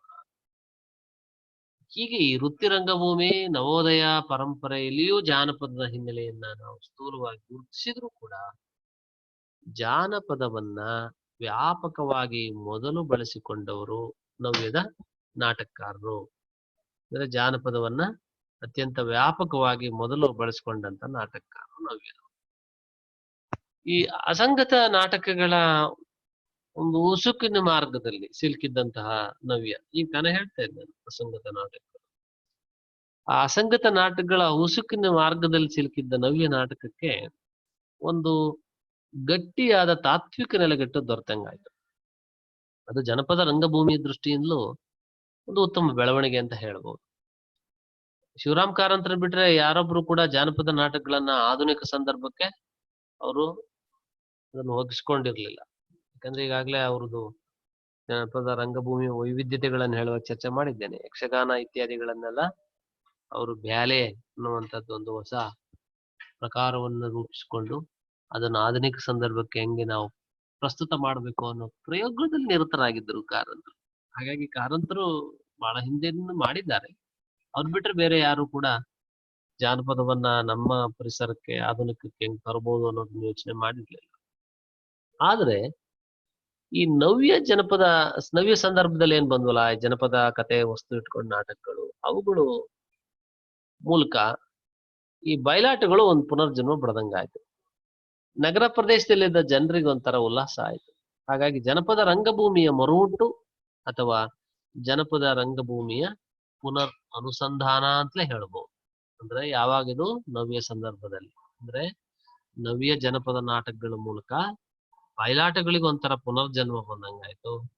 ನಗರ ಪ್ರದೇಶದಲ್ಲಿದ್ದಂತ ಜನರ ಮನಸ್ಸು ಉಲ್ಲಾಸ ಆಯ್ತು. ಹಾಗಾಗಿ ಜನಪದ ರಂಗಭೂಮಿಯ ಮೊರಹುಟ್ಟು ಅಥವಾ ಜನಪದ ರಂಗಭೂಮಿಯ ಪುನರ್ ಅನುಸಂಧಾನ ಎಂದೇ ನಾವಿದನ್ನ ಹೇಳ್ಬಹುದು.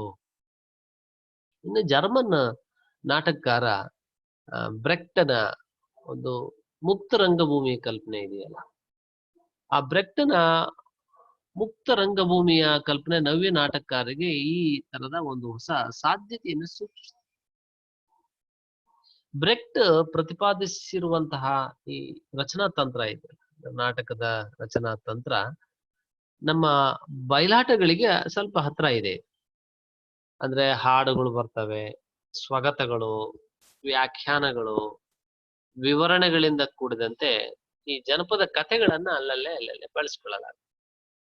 ಇದರಿಂದ ಇಲ್ಲಿವರೆಗೆ ಪ್ರಚಾರದಲ್ಲಿದ್ದಂತಹ ವಾಸ್ತವ ನಾಟಕಗಳ ರಚನಾ ಕ್ರಮ ಇದೆಯಲ್ಲ, ಅದು ಬಹಳ ಕಟ್ಟುನಿಟ್ಟಾಗಿತ್ತು. ಅಲ್ಲಿ ಏನಾಗೋದು ಅಂದ್ರೆ ಒಂದು ವಸ್ತುವನ್ನು ರಚನೆ ಮಾಡಕ್ಕೆ, ಪಾತ್ರಗಳನ್ನು ರಚನೆ ಮಾಡ್ಲಿಕ್ಕೆ ನಾಟಕಕಾರ ತನ್ನೆಲ್ಲಾ ಪ್ರತಿಭೆಯನ್ನ ಅಲ್ಲಿ ವ್ಯಯಿಸ್ಬೇಕಾಗಿತ್ತು. ಮತ್ತೆ ಅದಲ್ದೇನೆ ಕಾಲ, ಸ್ಥಳ, ಕ್ರಿಯೆ ಅಂತ ಹೇಳ್ತೀವಲ್ಲ, unity of time, place and action ಅಂತ ಹೇಳ್ತಾರೆ. ಕಾಲ, ಸ್ಥಳ, ಕ್ರಿಯೆಗಳ ಐಕ್ಯವನ್ನು ಕಾಪಾಡ್ಕೋಬೇಕಾಗಿತ್ತು. ಅಂದ್ರೆ ಈ ಮುಕ್ತ ರಂಗಭೂಮಿ ಇದೆಲ್ಲವನ್ನು ಸರಳ ಮಾಡ್ತದೆ. ಇದೆ ನೀವು ಬ್ರೆಕ್ಟನ ಮುಕ್ತ ರಂಗಭೂಮಿ ಕಲ್ಪನೆ ಅಂದ್ರೆ ಈ ರಚನಾ ತಂತ್ರಗಳು ಇತ್ಯಾದಿಗಳೆಲ್ಲ ಏನಿದಾವಲ್ಲ, ಅದರಲ್ಲಿ ಕಾಲ, ಸ್ಥಳ, ಕ್ರಿಯೆ, ಐಕ್ಯಗಳಲ್ಲಿ ಒಂದು ಮುಕ್ತತೆಯನ್ನ ತಂದ್ರು. ಅವನ್ನೆಲ್ಲ ಕಾಲ, ಸ್ಥಳ, ಕ್ರಿಯೆ, ಐಕ್ಯೆಯಿಂದ ಇರಬೇಕು, ವಸ್ತು ಇಂಥದ್ದೇ ಆಗಿರ್ಬೇಕು, ಪಾತ್ರಗಳು ಹೀಗೆ ರಚಿಸ್ಬೇಕು, ಈ ತರದ್ದೇ ಕಟ್ಟುನಿಟ್ಟಾದ ಕ್ರಮಗಳಿಲ್ಲ. ನಾವ್ಯಾವುದು ಎಪಿಕ್ ರಂಗಭೂಮಿ ಅಂತ ಕರಿತಾ ಇದ್ದೇವೆ, ಆ ಒಂದು ಪರಂಪರೆಗೆ ಈ ಬ್ರೆಕ್ಟನೇ ಆದ್ಯ ಪ್ರವರ್ತಕ. ಎಪಿಕ್ ಥಿಯೇಟರ್ ಅಂತ ಹೇಳ್ತೇವೆ, ಎಪಿಕ್ ರಂಗಭೂಮಿ ಅಂದ್ರೆ ಮಹಾಕಾವ್ಯ, ನಾಟಕ, ಭಾವಗೀತೆಗಳಲ್ಲಿ ಈ ಮೊದಲೆರಡು ಅಂದ್ರೆ ಮೇಳವಿಸಿ ಎಪಿಕ್ ರಂಗಭೂಮಿಯನ್ನು ನುಡ್ತೀವಿ. ಅಂದ್ರೆ ಮಹಾಕಾವ್ಯ, ನಾಟಕ, ಭಾವಗೀತೆ, ಇದರಲ್ಲಿ ಮಹಾಕಾವ್ಯ ಮತ್ತು ನಾಟಕ ಇವೆರಡು ಮೇಳೈಸಿ ಎಪಿಕ್ ರಂಗಭೂಮಿ ಹುಟ್ಟಿದೆ. ಭಾವಗೀತೆನೂ ಸೇರಿಸ್ಕೋಬಹುದು, ಅದಕ್ಕೇನು ಬ್ರೆಕ್ಟನ್ ವಿರೋಧ ಇಲ್ಲ. ಆದ್ರೆ ಇವೆರಡು ಎರಡರ ಒಂದು ಸಮ್ಮಿಲನವೇ ಎಪಿಕ್ ರಂಗಭೂಮಿ ಅಂತ ಹೇಳ್ಬೋದು. ಈ ಎಪಿಕ್ ರಂಗಭೂಮಿಗೆ ಒಂದು ನಿರ್ದಿಷ್ಟ ಸಾಮಾಜಿಕವಾದ ಗುರಿ ಇದೆ. ಅಂದ್ರೆ ಈ ಸಮಾಜವಾದದ ಒಂದು ಪ್ರಚಾರದ ಸಾಧನವನ್ನಾಗಿ ಬ್ರೆಕ್ಟ್ ಎಪಿಕ್ ರಂಗಭೂಮಿಯನ್ನು ಬಳಸ್ಕೊಳ್ತಾರೆ. ಕನ್ನಡ ನವ್ಯ ನಾಟಕಕಾರರು ತಾಂತ್ರಿಕವಾಗಿ ನಮ್ಮ ಜನಪದ ರಂಗಭೂಮಿಯ ಸಾಧ್ಯತೆಗಳನ್ನ ದುಡಿಸಿಕೊಳ್ಳೋದ್ರ ಮೂಲಕ, ಜೊತೆಗೆ ಬ್ರೆಕ್ಟ್ನಿಂದ ಸ್ಫೂರ್ತಿ ಪಡೆದರು ಆದ್ರೂ ಕೂಡ ಅಲ್ಲಿನ ಯಥಾವತ್ತಾದ ನಕಲನ್ನ ಅವರು ಇಲ್ಲಿ ಸೃಷ್ಟಿ ಮಾಡಿಲ್ಲ. ಅದು ನೆನ್ಪಿಟ್ಕೋಬೇಕು. ಬ್ರೆಕ್ಟನಿಂದ ಸ್ಫೂರ್ತಿ ಪಡೆದಿದ್ದಾರೆ, ಯಥಾವತ್ತಾಗಿ ಬ್ರೆಕ್ಟನನ್ನ ಇವರು ಕಾಪಿ ಮಾಡ್ತಿಲ್ಲ, ನಕಲಾಗಿ ಅದನ್ನ ತಂದಿಟ್ಟಿಲ್ಲ. ಬದಲಾಗಿ ಇವರು ನಮ್ಮ ಜನಪದ ರಂಗಭೂಮಿಯ ಸಾಧ್ಯತೆಗಳನ್ನ ದುಡಿಸ್ಕೊಳ್ತಾರೆ.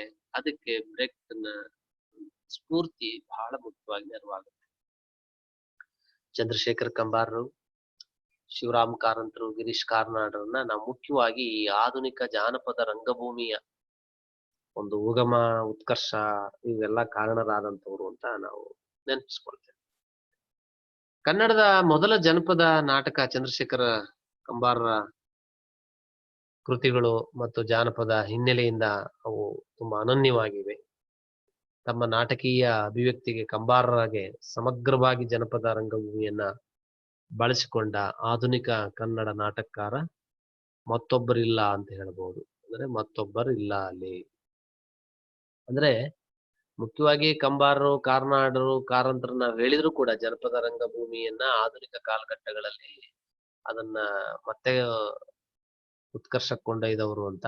ಆದ್ರೆ ಸಂಪೂರ್ಣವಾಗಿ ಜಾನಪದವನ್ನ ಸಮರ್ಥವಾಗಿ ಎಲ್ಲಾ ಆಯಾಮಗಳ ದುಡಿಸ್ಕೊಂಡಂತವ್ರು ಅಂದ್ರೆ ಚಂದ್ರಶೇಖರ ಕಂಬಾರರು ಅನ್ನೋದನ್ನ ನಾವು ಗಮನಿಸ್ಬೇಕು. ಉಳಿದವರೆಲ್ಲ ವೈವಿಧ್ಯತೆಗಾಗಿ ಒಂದೊಂದು ನಾಟಕದಲ್ಲಿ ಜನಪದ ರಂಗಭೂಮಿಯ ತಂತ್ರಗಳನ್ನ ಅನುಸರಿಸಿ ಅಥವಾ ಆಧರಿಸಿ ಬರ್ತಿದ್ರೆ, ಕಂಬಾರರು ಎಲ್ಲ ನಾಟಕಗಳ ಜೀವ ದ್ರವ್ಯವೇ ಜಾನಪದ.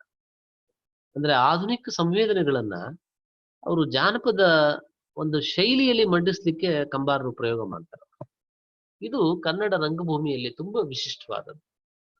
ಕನ್ನಡ ಸಂದರ್ಭದಲ್ಲಿ ಒಂದು ಹೊಸ ರಂಗಭೂಮಿಯೊಂದರ ಅನ್ವೇಷಣೆಯ ದೃಷ್ಟಿಯಿಂದ ಕಂಬಾರರ ಕೊಡುಗೆ ಬಹಳ ಅದ್ವಿತೀಯವಾದದ್ದು. ಈ ಜನಪದ ತಂತ್ರದಲ್ಲಿ ಕಂಬಾರರು ಬರೆದ ಮೊದಲ ನಾಟಕ ಋಷಿಶೃಂಗ. ಹೇಳ್ತೇನೆ ಕೇಳ ಎಂಬ ಅವರ ಆಧುನಿಕ ಲಾವಣಿಯ ಮುಂದಿನ ಭಾಗವೇ ಋಷಿಶೃಂಗದ ಕಥಾವಸ್ತು. ಅದೇ ರೀತಿ ಅವರ ಜೋಕುಮಾರ ಸ್ವಾಮಿ, ಅದರಲ್ಲಂತೂ ಜನಪದ ತಂತ್ರವನ್ನ ಅತ್ಯಂತ ಯಶಸ್ವಿಯಾಗಿ ಬಳಸ್ಕೊಳ್ತಾರೆ. ಇನ್ನು ಜಯಿಸಿದ ನಾಯಕದಲ್ಲೂ ಕೂಡ ಸರ್ವಾಧಿಕಾರಿಯೊಬ್ಬನ ವಿರುದ್ಧ ನಡೆದ ಹೋರಾಟವೇ ಪ್ರಧಾನವಾಗಿರೋದನ್ನ ಕಾಣಬಹುದು. ಇನ್ನು ಗಿರೀಶ್ ಕಾರ್ನಾಡ್ರು ಹಯವದನ ಪುರಾಣದ ಕಥೆಯ ನೆರವಿನಿಂದ ಜನಪದ ಶೈಲಿಯಲ್ಲಿ ಅದನ್ನ ವಿವೇಚನೆ ಮಾಡೋ ಅಂಥದ್ದನ್ನ ಕಾಣ್ತೀವಿ. ಎಚ್ ಎಂ ಚೆನ್ನಯ್ಯ ಅವರ ಎಲ್ಲರಂತವನಲ್ಲ ನನಗಂಡ ಕನ್ನಡದ ಒಂದು ವಿನೂತನವಾದ ಪ್ರಯೋಗ. ಬ್ರೆಕ್ಟನ ಮುಕ್ತ ರಂಗಭೂಮಿ, ತಂತ್ರ ಮತ್ತು ಆಶಯ ಎರಡನ್ನೂ ಒಳಗೊಂಡ ಈ ನಾಟಕವನ್ನ ಲೇಖಕರು ಕಥಾನಾಟಕ ಅಂತ ಕರೀತಾರೆ. ಸನ್ನಿವೇಶ, ಪಾತ್ರ, ರಚನೆಗಳ ಆತಂಕವಿಲ್ಲದೆ ರೀತಿ ಕರ್ಪಾಲ ಮೇಳದಂತೆ ಇದು ಕಂಡುಬರ್ತದೆ. ಲಂಕೇಶ್ವರ ಸಂಕ್ರಾಂತಿಯಲ್ಲೂ ಕೆಲವು ಜಾನಪದ ಅಂಶಗಳು ಅಲ್ಲಿ ವಸ್ತುವಿಗೆ ಬಹಳ ಅನಿವಾರ್ಯವಾಗಿ ಬಂದಿರೋದನ್ನ ನಾವು ಕಾಣ್ಬೋದು. ಬಾಯ್ಲಾಟದ ತಂತ್ರವನ್ನ ವಿಡಂಬನೆ ಸಲುವಾಗಿ ಬಳಸೋ ಸಾಧ್ಯತೆನ ಶ್ರೀರಂಗರು ಹಿಂದೆ ತೋರಿಸ್ಕೊಟ್ಟಿದ್ರು. ಅವರ ಮೂಕನಾಯಕ ಅಂತ ಏಕಾಂಕದಲ್ಲೂ ಸಮಕಾಲೀನ ರಾಜಕೀಯ ವಿಡಂಬನೆ ಇರೋದನ್ನ, ಮತ್ತೆ ಸೂತ್ರಧಾರ ಪಾರ್ಟಿ ಪ್ರಭುವನ್ನು ಪರಿಚಯಿಸುವ ಶೈಲಿ, ಮತ್ತೆ ಅಶರೀರವಾಣಿ ಕಲ್ಪನೆಯಲ್ಲಿ ಬಯಲಾಟದ ಛಾಯೆ ಗುರುತಿಸಬಹುದು. ಅವರ ಗುಮ್ಮನೆಲ್ಲಿ ಹತೋರಮ್ಮ ಈ ನಾಟಕದಲ್ಲೂ ಕೂಡ ಯಕ್ಷಗಾನ ನಾಟಕದ ಅಂಶಗಳಿರೋದನ್ನು ಕಾಣಬಹುದು. ಆದ್ರೆ ಅದನ್ನು ಸಮರ್ಥವಾಗಿ ಮುಂದೆ ತಂದವರು ನವ್ಯದವರು. ಚಂದ್ರಶೇಖರ್ ಪಾಟೀಲ್ರು ಈ ಜನಪದ ತಂತ್ರಗಳನ್ನ ವಿಡಂಬನೆಯ ಸಲುವಾಗಿ ಬಹಳ ಪರಿಣಾಮಕಾರಿಯಾಗಿ ಬಳಸಿಕೊಂಡಂತ ಮತ್ತೊಬ್ಬ ಲೇಖಕ. ನೃತ್ಯ ರಂಗಭೂಮಿ, ಪೌರಾಣಿಕ ನಾಟಕಗಳನ್ನ ಅದೇ ಶೈಲಿಯಲ್ಲಿ ವಿಡಂಬಿಸಿದ ಕೈಲಾಸಂ ಅವರ ನಮ್ ಕಂಪ್ನಿಯಂತೆ ಪಾಟೀಲ್ ಚಂದ್ರಶೇಖರ್ ಪಾಟೀಲ್ರು ಗೋಕರ್ಣದ ಗೌಡಶಾನಿ ಕೂಡ ಕನ್ನಡ ರಂಗಭೂಮಿಯಲ್ಲಿ ಒಂದು ಐತಿಹಾಸಿಕ ಮಹತ್ವ ಇದೆ. ನಮ್ ಕಂಪನಿಗಿಂತ ಗೋಕರ್ಣದ ಗೌಡಶಾನಿ ತುಂಬಾ ಪರಿಣಾಮಕಾರಿಯಾಗಿದೆ. ಸಮಕಾಲೀನ ವಸ್ತುವನ್ನ ಜನಪದ ಶೈಲಿಯಲ್ಲಿ ನಿರೂಪಿಸೋದ್ರಿಂದ ಉಂಟಾಗುವ ವಿರೋಧಾಭಾಸವನ್ನ ವಿಡಂಬನೆಯ ಸಲುವಾಗಿ ಪಾಟೀಲ್ರು ತಮ್ಮ ಪುಟ್ಟ ನಾಟಕಗಳಲ್ಲಿ ಅತ್ಯಂತ ಸಮರ್ಥವಾಗಿ ಬಳಸಿಕೊಳ್ತಾರೆ. ಈ ಜಾನಪದ ಅಂಶಗಳು ಆಧುನಿಕ ರಂಗಭೂಮಿಯಲ್ಲಿ ಹೆಚ್ಚು ಬಳಕೆಯಾಗಬೇಕೆನ್ನಲು ಪಾಟೀಲ್ರ ಟಿಂಗರ ಬುಡ್ಡಣ್ಣ ಒಂದು ಅತ್ಯುತ್ತಮ ನಿದರ್ಶನ ಅಂತ ಹೇಳ್ಬೋದು. ನಾಟಕ ಆಧುನಿಕ ಪರಿಸರಕ್ಕೆ ಒಡ್ಡಿದ ಒಂದು ಸಮರ್ಥ ಜಾನಪದ ಪ್ರತಿಮೆ ಅಂತಲೇ ಹೇಳ್ಬೋದು. ಈ ನವ್ಯ ನಾಟಕಗಳಿಗೆ ಕಸುವನ್ನು ಕೊಟ್ಟು ಹೊಸ ರಂಗಭೂಮಿಯ ಅನ್ವೇಷಣೆ ಕಾರಣರಾದ ಆಧುನಿಕ ಜನಪದ ನಾಟಕಗಳು ರಂಗಭೂಮಿಯಲ್ಲಿ ಒಂದು ಇತಿಹಾಸವನ್ನೇ ನಿರ್ಮಾಣ ಮಾಡಿದೆ. ಇದು ಬಹಳ ಮುಖ್ಯವಾದದ್ದು. ಅಂದ್ರೆ ನವ್ಯ ನಾಟಕಗಳಿಗೆ ಒಂದು ಕಸುವನ್ನು ಕೊಟ್ಟು ಹೊಸ ಒಂದು ರಂಗಭೂಮಿಯ ಅನ್ವೇಷಣೆಗೆ ಕಾರಣವಾದಂತಹ ಈ ಆಧುನಿಕ ಜನಪದ ನಾಟಕಗಳು ಕನ್ನಡ ರಂಗಭೂಮಿಯಲ್ಲಿ ಒಂದು ಇತಿಹಾಸವನ್ನ ನಿರ್ಮಾಣ ಮಾಡಿ ಪ್ರಜ್ಞಾಪೂರ್ವಕವಾಗಿ ಜನಪದ ತಂತ್ರವನ್ನ ನಾಟಕಗಳಿಗೆ ಬಳಸೋದು ಅದು ಪ್ರಸ್ತುತವಾಗ್ಲಾರ್ದೇನೋ. ಆದ್ರೆ ಕಾಕನಕೋಟೆ, ಸಂಕ್ರಾಂತಿ, ಟಿಂಗರ ಬುಡ್ಡಣ್ಣ, ನಾರ್ಸಿಸಸ್ ಈ ಮೊದಲಾದ ನಾಟಕಗಳಲ್ಲಿ ಜಾನಪದ ಸತ್ವ ಇರೋದು ಮತ್ತು ಅಪ್ರಜ್ಞಾಪೂರ್ವಕವಾಗಿ ಅಲ್ಲಿ ಸೃಷ್ಟಿಯಾಗುವ ಜಾನಪದ ವಾತಾವರಣ ಇಲ್ಲಿ ಹೊರತು ಅದು ಆಡುವ ಆಚರಣೆಗಳಿಂದ ಅಲ್ಲ. ಜಾನಪದವನ್ನು ತರೋದು ಅಂದ್ರೆ ಯಾವ್ದೋ ಒಂದು ಜಾನಪದ ಕತೆ ತರ್ತೀವಿ, ಹಾಡು ತರ್ತೀವಿ, ಆಚರಣೆ ತರ್ತೀವಿ ಅಂತಲ್ಲ. ಅಂದ್ರೆ ಅಲ್ಲಿ ಅಪ್ರಜ್ಞಾಪೂರ್ವಕವಾಗಿ ಅಂಥದ್ದೊಂದು ವಾತಾವರಣ ನಾಟಕದಲ್ಲಿ ಸೃಷ್ಟಿ ಆಗ್ಬೇಕು. ಹಾಗಾಗಿ ಜನಪದ ತಂತ್ರವನ್ನ ಪರಂಪರೆ ಕುರಿತ ಶ್ರದ್ಧೆಯಿಂದ ಆಶ್ರಯಿಸುವುದು ಒಂದು ಬಗೆ ಆದ್ರೆ, ಇನ್ನೊಂದು ವೈವಿಧ್ಯತೆ ಮನರಂಜನೆಗೆ ಆಶ್ರಯಿಸ್ತಾರೆ, ಅದು ಮತ್ತೊಂದು ಬಗೆ. ಆದ್ರೆ ಎರಡನೇ ಮಾದರಿಯ ನಾಟಕಗಳಿದಾವಲ್ಲ, ಇವು ಬಹಳ ಕಾಲ ನಿಲ್ಲಬಹುದಾದ ಒಂದು ಪರಂಪರೆಯಿಂದ ಕಾರಣ ಆಗ್ತವೆ ಅನ್ನುವಂಥದ್ದು ಸಂದೇಹ. ಅದನ್ನ ವೈವಿಧ್ಯತೆಗಾಗಿ ಮನರಂಜನೆ ಮಾಡ್ಲಿಕ್ಕೆ ಜನಪದ ತರೋದಲ್ಲ. ಆ ಜನಪದವನ್ನ, ತಂತ್ರವನ್ನ ಆ ಪರಂಪರೆಯ ಜೊತೆಗೆ ನಮಗಿರೋ ಶ್ರದ್ಧೆಯಿಂದ ನಾವು ಅದನ್ನ ಆಶ್ರಯಿಸಿ ಅದನ್ನ ತರುವಂಥದ್ದು ಬಹಳ ಮುಖ್ಯವಾದದ್ದು ಅಂತ ಅನ್ಸುತ್ತೆ. ಹೀಗೆ ಈ ಒಂದು ಆಧುನಿಕ ಕನ್ನಡ ನಾಟಕದ ವಿಕಾಸದ ಘಟ್ಟಗಳಲ್ಲಿ 3 ಭಾಗಗಳನ್ನು ಚರ್ಚೆ ಮಾಡಿದೆ. ನವೋದಯ ನಾಟಕಗಳು, ಅಸಂಗತ ರಂಗಭೂಮಿಯ ಪ್ರಭಾವ ಪ್ರೇರಣೆ ಮತ್ತು ಜನಪದ ರಂಗಭೂಮಿಯ ಪುನರ್ ಅನುಸಂಧಾನ. ವಿದ್ಯಾರ್ಥಿಗಳೇ, ಈ 3 ಪ್ರಶ್ನೆಗಳನ್ನ ನಿಮಗೆ ನೀಡಲಾಗಿದೆ. ಇವುಗಳಿಗೆ ತಾವು ಉತ್ತರ ಸಿದ್ಧಪಡಿಸಿ ಇಟ್ಕೊಳ್ಳಿ. ಕನ್ನಡ ನವೋದಯ ನಾಟಕಗಳನ್ನ ಪರಿಚಯಿಸಿ ಅದರ ತಾತ್ವಿಕ ಹಿನ್ನೆಲೆ ಇಂದಿಗೆ ನಾಟಕಗಳನ್ನು ಪರಿಚಯ ಮಾಡಿಕೊಡಿ. ಕನ್ನಡ ನಾಟಕಗಳ ಮೇಲಾದ ಅಸಂಗತ ರಂಗಭೂಮಿಯ ಪ್ರಭಾವ ಪ್ರೇರಣೆಗಳನ್ನು ಗುರುತಿಸಿ. ಅಂದ್ರೆ ಅಸಂಗತ ರಂಗಭೂಮಿ ಯಾವ ರೀತಿ ಪ್ರಭಾವ ಮತ್ತು ಪ್ರೇರೇಪಣೆಯನ್ನ ಮಾಡಿದೆ ಕನ್ನಡ ನಾಟಕಗಳ ಮೇಲೆ ಅನ್ನೋದನ್ನು ಗುರುತಿಸ್ಬೇಕು. 3ನೇ ಪ್ರಶ್ನೆ, ಆಧುನಿಕ ಕನ್ನಡ ನಾಟಕ ಜನಪದ ರಂಗಭೂಮಿಯನ್ನ ಪುನರ್ ಅನುಸಂಧಾನ ಮಾಡಿದ ಬಗೆಯನ್ನು ವಿವರಿಸಿ. ಬಹಳ ಹಿಂದಿನಿಂದಲೂ ನಮ್ಮಲ್ಲಿ ಜನಪದ ರಂಗಭೂಮಿಯ ಅಲ್ಪ ಸ್ವಲ್ಪ ಪ್ರಭಾವಗಳಿದ್ರೂ ಕೂಡ ಅದನ್ನ ಮತ್ತೊಮ್ಮೆ ಪರಿಣಾಮಕಾರಿಯಾಗಿ ಅನುಸಂಧಾನ ಮಾಡಿದ ಒಂದು ಘಟ್ಟ ಇದೆಯಲ್ಲ, ನವ್ಯ ಕಾಲಘಟ್ಟ.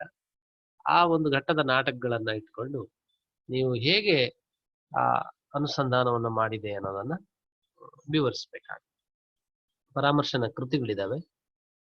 ವಿಶೇಷವಾಗಿ ಆಧುನಿಕ ಕನ್ನಡ ಸಾಹಿತ್ಯ ನಾಟಕ ಕೆ ಮರಳಸಿದ್ದಪ್ಪ ಅವರದು, ನಾಟಕ ಸಾಹಿತ್ಯ ಮತ್ತು ರಂಗಭೂಮಿ ಕಿರಡ್ಡಿ ಗೋವಿಂದರಾಜ್ ಅವರದು, ಕನ್ನಡ ನಾಟಕ ಪರಂಪರೆ ಮತ್ತು ಪ್ರಯೋಗ ಜಿ ಎಸ್ ಶಿವರುದ್ರಪ್ಪ ಅವರು, ಕನ್ನಡ ಅಸಂಗತ ನಾಟಕಗಳು ಬಸವರಾಜ ರಾಯ್ಕರ್ ಅವರದು, ಮತ್ತೆ ಹೊಸಗನ್ನಡ ಸಾಹಿತ್ಯಕ್ಕೆ ಹಿನ್ನೆಲೆಯಾಗಿ ನಿಮಗೆಲ್ಲ ಶೇಷಗಿರಿ ರಾವ್ ಅವ್ರ ಪುಸ್ತಕ ಇದೆ.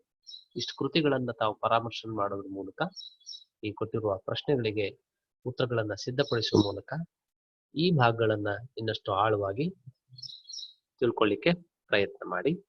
ಧನ್ಯವಾದಗಳು.